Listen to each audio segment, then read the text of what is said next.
Okay, so today is the 16th, 17th. What are we now? The 16th. Tavis, the 16th of January, and we're towards the end here now. We're coming on the end. This has been much longer than I thought because there's many interesting basic things here in these 4 pages. Okay.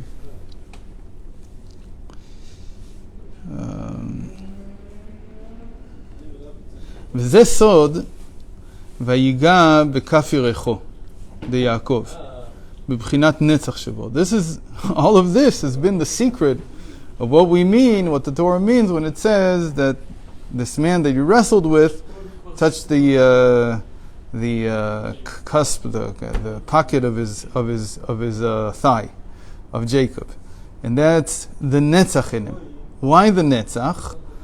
So remember, we had 2 conflicting sources, one in the Zohar, one in the Tikunei Zohar. One said it was Netzach, one said it was Hod, and the Ramak had his way of solving it, and the Ari has his way of solving it, and the Ari said that in Za it's the Netzach, and in his counterpart, in the feminine counterpart, Yudalid the Mudalef. In feminine, in the Nukva, there it's the Hod, because they're either face to face or back to back, doesn't matter. But now he says, when you say Yaakov, you mean Za. You can't say Yaakov and mean Nukva. The pshat of Yaakov is Za, is Erenpin, the small countenance. Shebo, and here he touched the Netzach. Here he touched the right thigh. Why? כשעבודה בבחינת אחוריים, בבחינת ניצוח לבד, שם יש מקום לעמלק לפעול ולעכב עבודה זו. Because when the service of God is only done with Netzach, and we said Netzach means determination. Victory is determination, that you do it just because you're determined. There's no reason behind it. You don't understand anything. That's called a choraim. It's a state of behind. So when you're working with a Netzach, so that is when Amalek has... You're vulnerable. That's when you're vulnerable. That's what it means that he touched the Netzach. It doesn't mean... It means that, again, it's very symbolic, as it were. That if you want to ask, okay, so it's almost like somebody, it's like a nudnik. Yeah. So I tell you a story that my forefather Jacob wrestled with a man and he was hurt in his thigh by it. And what does the nudnik want to know? Was it the left thigh or the right thigh? What do you care? He was hurt by it. No. That's the most important thing. Okay, if you want to ask that question, I'll answer like a nudnik. My nudnik type of response is we have to look at it symbolically. Because the Torah doesn't tell us which one it was. If the Torah thought it was important, it would have told us. So we have to look at it symbolically. So symbolically what it means is that the right thigh is the Netzach. That's the sphere of Netzach. And that is what the person uses with determination when he doesn't have anything else. And that is when he's vulnerable to Amalek, as we explained in length. That's the type of work, the type of service of God that Amalek stands a chance against. And it's disrupting that type of work when there's no mind behind it. אלא שעמלק ממש הוא נגד הדעת, ולכן נלחם ממשה, וכאן עם בחינת נצח היה ענף ממנו על דרך הנ"ל בפירוש מדור דור. So he says, really Amalek wasn't, maybe he was born already, because he's a grandson of Esav. So it's very symbolic, this whole thing. It was a man, but the Torah says it was a man. We say it was an angel, okay, but it doesn't matter. The point is that really, what we explained the whole time is that Amalek hits symbolically the back of the neck, the nape. So how did you suddenly get to the thigh? So he says this is what we mean. Moshe Rabbeinu, really it's a fight with Moshe Rabbeinu. It's really a fight with the Moshe in you. Why the Moshe in you? Because the Moses in every Jew is his Netzach.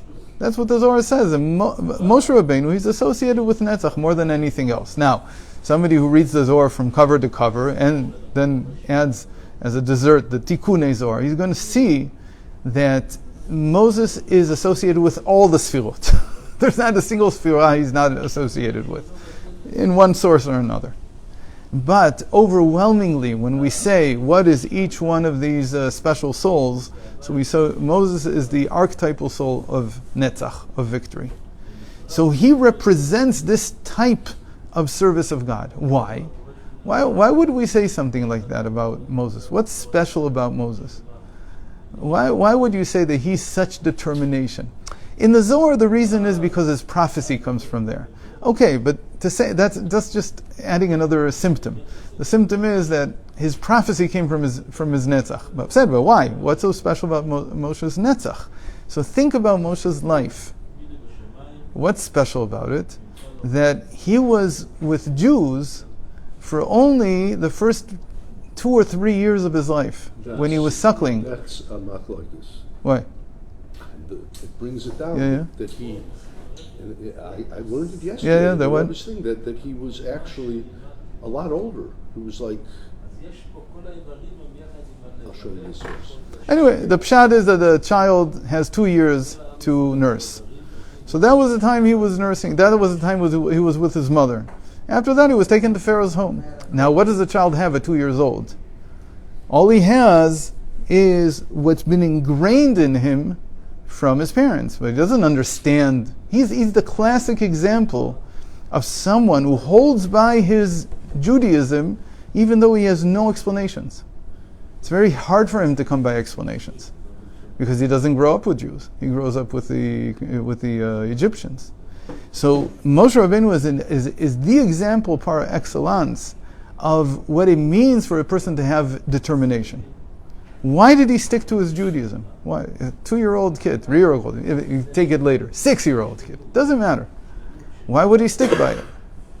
Because that's his strong quality. That he's very, very, that's why he recognizes also, Ki am kshero orefu. Remember he said, because they are a stiff-necked people. So Moshe himself calls it, he recognizes stiff-necked. He says, this is the great quality. I have this and they have this. We all have this. This determination to stick to you, Hashem, even though we don't understand why. And it's called Amapziza. It's even called like an impetuous people. They follow Hashem even though they don't understand why. Naaseh v'nishma. First we say we'll do, then we'll say we'll understand why. So why do you say you do? So Moshe is the example of this. So that's why Amalek fights against Moses. The 2 wars that we have in the Torah with Amalek are with Moshe Rabbeinu. In the second one, he doesn't figure so much. That needs to be discussed, but not here. I think he discusses it in the mitzvah of Mechias Amalek, that we maybe we'll learn next, because it really connects to Purim, and we might make some progress on it before Purim. So, really, the Dat and the Netzach are the 2 things that are most associated with Moshe Rabbeinu. Meaning, we find 2 central sayings about Moses. The one is that he's Netzach, that he's determination, victory, and the other one is that he's Dat, that he is the knowledge of the Jewish people, is the consciousness. Because as a child, he's Netzach, but as an adult, when he does grow up, he becomes the consciousness, he becomes the closest person to Hashem, the one who understands the most. Okay, so he becomes the Dat. So in any case, Amalek is related to these 2 things. That's what the Tzemach Tzedek says too. The Dat, which is in the back of the neck, and the Netzach, which is the right type. And because of this, there was a blemish above in Yaakov. Yaakov is Zah, in the small continents, in the victory of the Netzach of Zah.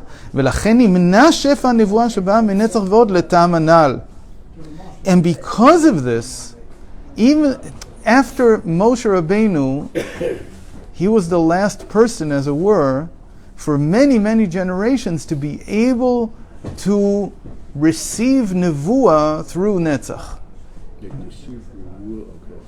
It's very interesting. What he's saying here is that you couldn't, through determination, through sheer determination, come to prophecy. It didn't work. For many, many years, this didn't work. What do you mean to say? I mean to say that everybody who was a prophet afterwards had to come to it through great learning. How did Abraham come to prophecy? Abraham was much earlier. That's what I'm saying. So what was that? That's right. He's earlier than Yaakov. He's saying from Yaakov and on, it's very hard to get to. Hard. Okay. No, I understand. Okay. Now, so you could ask us about, but you just told me that Moses had sheer determination. That's how he got his prophecy. So what are you saying? Same thing. How did he do it? Yeah. Said Moses is a special case. That's why we say he's the only one who's able in many, many generations to get his prophecy through victory.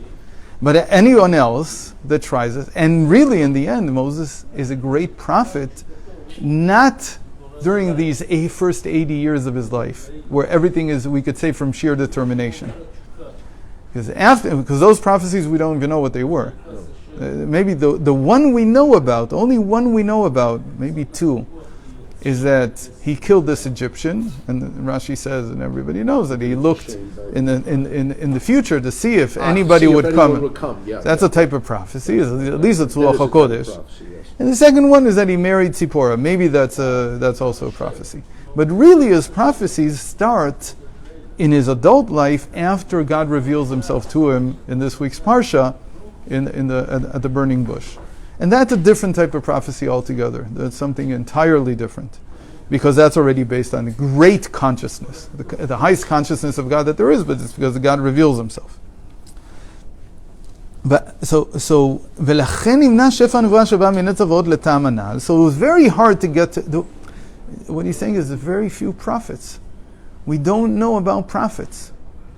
From Moses all the way to Samuel, we'll see in a moment, there's a handful of prophets. 2, 3, that's all. What's going on? Why are there so few? So we say that all the judges had prophecy, but we don't treat them as prophets. We call them judges. And we say that whatever type of prophecy they received, it was because they were judges, they were great scholars. It came from a different place. And somebody would say, Gideon was a great scholar. You don't know. But it didn't come from the same way that it came from Moshe Rabbeinu. We don't have a story like that. Until who rectified this? And there's this verse at the beginning of Samuel, in 1 Samuel chapter 3, verse 1, Udvar Hashem haya yakar bayamim hahem, en chazon nifratz.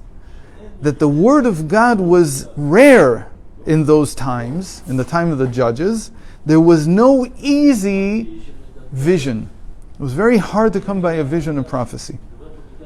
Why? Because Netzach and Hod were blemished. And only Moses, in his great determination, was able to fix it.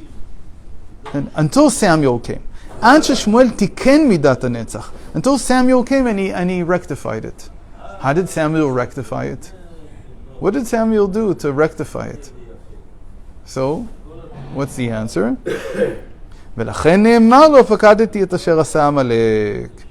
He says, because, we'll say in a moment how he rectified it, maybe tomorrow.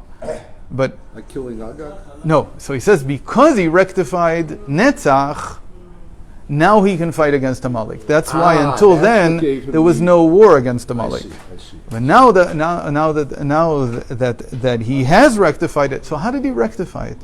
Where do you see that Samuel did something that had to do with Netzach? Pointing a key? That's guessing. okay, maybe. I don't know. Okay. So the most important thing that we have about Samuel, that we don't have it about anyone else, you can think about this, I don't know of any other story like this, is that from age 0, basically, he's taken to the tabernacle to be educated there. Yes. We never see that. He's the only educational story. The other ones that we have in the Torah, in the Bible, are the opposite. Yeah. We have the children being taken to Babylon to grow up as Babylonian servants, to be like liaisons between the Jews and the Babylonians, like Daniel and Mishael, Hananiah, and Azariah, and Yechezkel also to some extent, even though it wasn't a child anymore, it was older. But we don't have stories of education from a young age. Very uncommon. I can't remember a single one except for Samuel. And his mother consecrates him before he's born to be taken to the tabernacles. It was a very uncommon thing for Jews to do this. Yeah. Why? You don't want to you're giving away your infant. Right, so what? So maybe that's a good thing. My theory is, and I don't know of a good proof of it, but I think it makes a lot of sense, is that this was the common practice in the idolatrous world, in the pagan world. The pagan world was built on taking your firstborn and giving him as a tribute to the priest in the pagan temple. The same thing, right? Right. And it took many, many generations for Jews to accept this in a way that could be rectified. You have to rectify it, yeah. Yes, right. I understand. By the way, Moses had the same issue. Exactly the same issue. There's a whole thing that we see in this week's Parsha. Maybe we'll talk more about it tomorrow. The question of which child was not circumcised, which one of Moses' children was not circumcised when the angel came to kill him because he hadn't circumcised him on his way to Egypt. So everybody thinks it's the first, but it doesn't say who it is. It doesn't. So there's a good reason to say it's the second. No, the pshat is people think it's the second because he was just born. But there's a good reason to say it was the first, because the first was consecrated to pagan worship. Very hard to understand by Moses, but we'll talk about this. We'll talk more about this tomorrow. Maybe in a midrash. Yeah, but this is. Yeah, it doesn't matter since it says it.